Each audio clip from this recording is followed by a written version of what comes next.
With SUVs and off-roading becoming more and more of a popular interest amongst people, prices of old SUVs like the third generation Toyota 4Runner and Jeep Cherokee have been going through the roof. Now, of course, those SUVs are still great, and I'm a die-hard Toyota fan myself, but it's amazing what $1,000 can get you.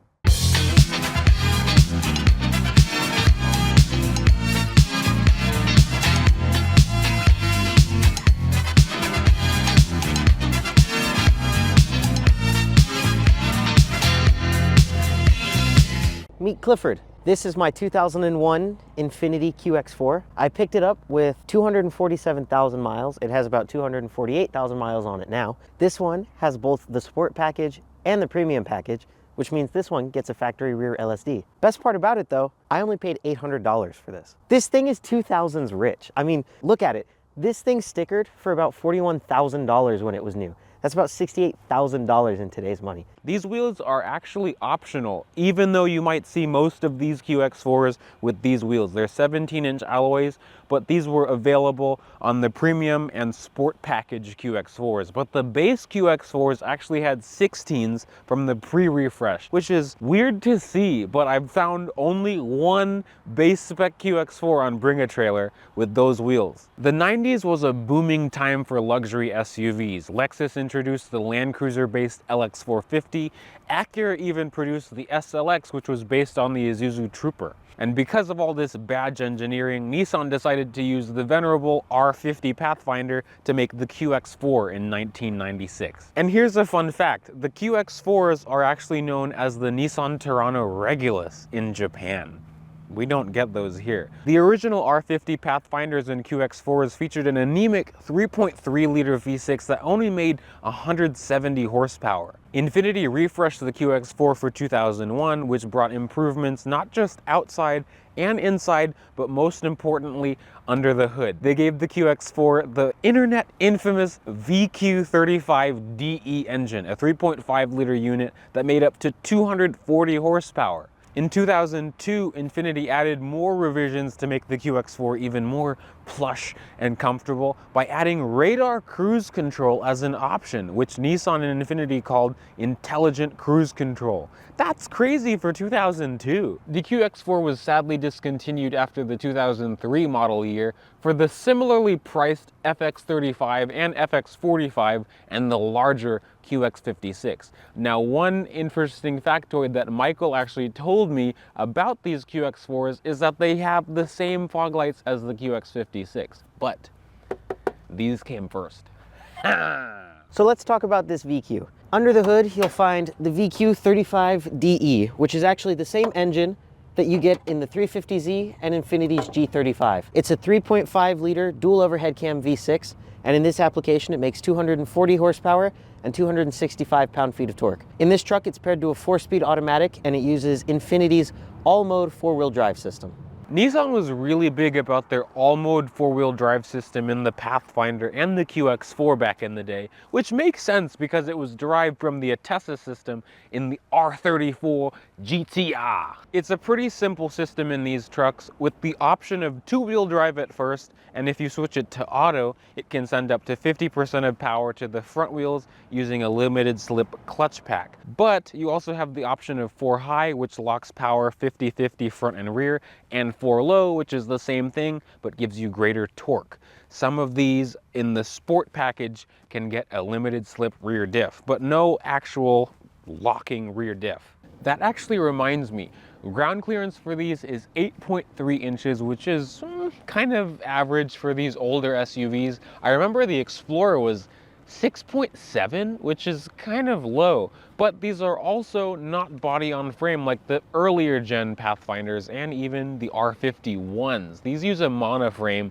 which is similar to the WJ Grand Cherokee, so it's kind of a mix of a unibody and an actual ladder frame. So despite the fact that the QX4 is a pretty luxurious SUV, the R50 Pathfinder platform is actually pretty versatile when it comes to everyday living. One of the handy features is you can lift just the rear glass so that you can drop smaller things in the trunk without having to lift up the whole hatch. The trunk is actually pretty big for its size too.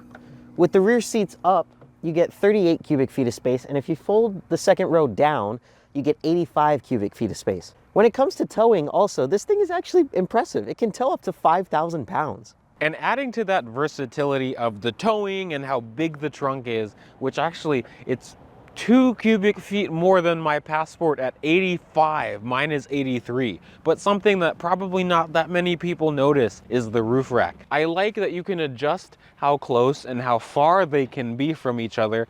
And if you're putting like a tree or a mattress or something, there's plenty of hooks that you could attach bungee cords to. Very practical. You could probably put a rooftop tent up here. I'm not exactly sure what the weight rating is though.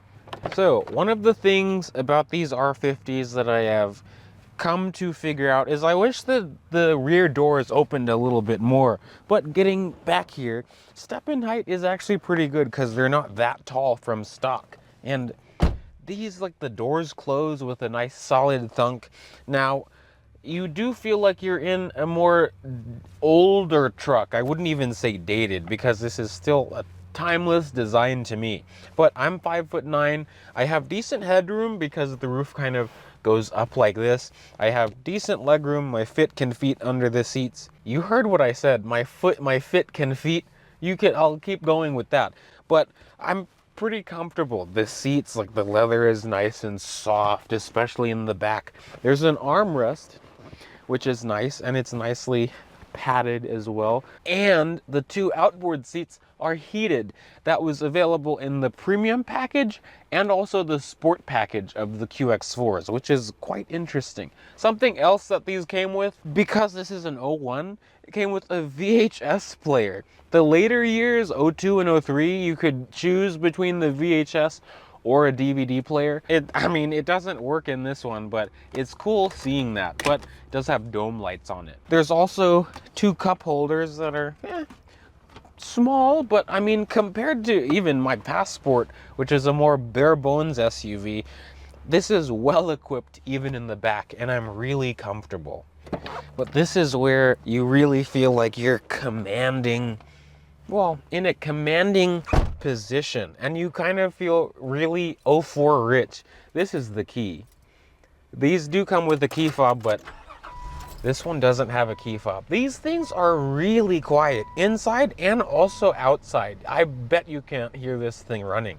This thing has almost 250K on it, but it's really comfortable. This has an 8-way power driver's seat and a 4-way power passenger seat. They're both heated as well. This one does show its age because the seats are a little bit worn, but that's nothing that a leather repair kit or a new skin could probably fix. Pretty much every truck with this mileage at this age will have ripped up seats. I was also impressed to see that they're memory seats as well. This is an optional wheel. It uses real wood, which feels very nice, very baller. It's a 4-spoke wheel with plenty of buttons. On the right side, all those buttons control the cruise control, and the left side, those buttons control the audio. Of course, there's no Bluetooth in this because this is 2001. Now, looking at the gauges, I like these gauges on the QX4 much more than the R50 Pathfinder. It's a nice white and blue. It looks very luxurious. There is not that much on there. There's a temperature gauge, which we have stories about that temperature gauge. As we move to the center stack, this is where packaging kind of gets a little bit different. Now, this one has the premium package. It had standard navigation. A lot of people back in the day swapped the navigation head unit because it's obsolete, and also you can't get new discs for it, just like everything. And the discs are expensive, and apparently I learned that the buttons literally fall off of it. But it has single zone automatic climate control, very easy to use. The buttons are nicely laid out, not confusing in any way like some other older SUVs. This one also has a Bose stereo in it. The factory radio sounds really good, actually. It has nice quality to it. I can only imagine what it would sound like with new speakers and a different head unit. Down below that, you have the switch for the 4-wheel drive system. I love that this has an auto mode, because really when it's raining, when it's pouring rain in other trucks that you feel like you might get a little bit loose on, this thing really hunkers down. There's 13 Infiniti badges on the inside of the car. Now, there's 3 on the clock, 1 on the dash, 1 on each seat, 1 on each door sill. If you count the rubber mats, that's 2. There's one on the steering wheel. There's a Corolla that's doing a driving lesson right now, which that means we're going to die.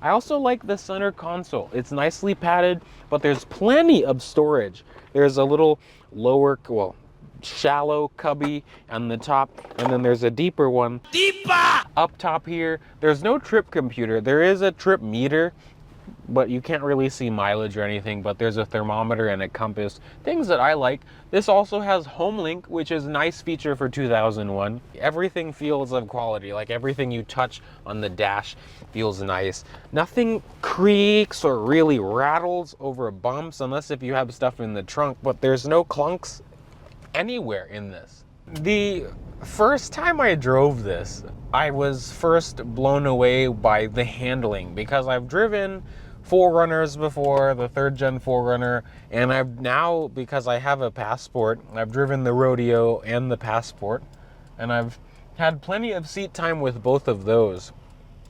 And these drive very different in a more pleasurable way. Let's see this 265 pound-feet of torque.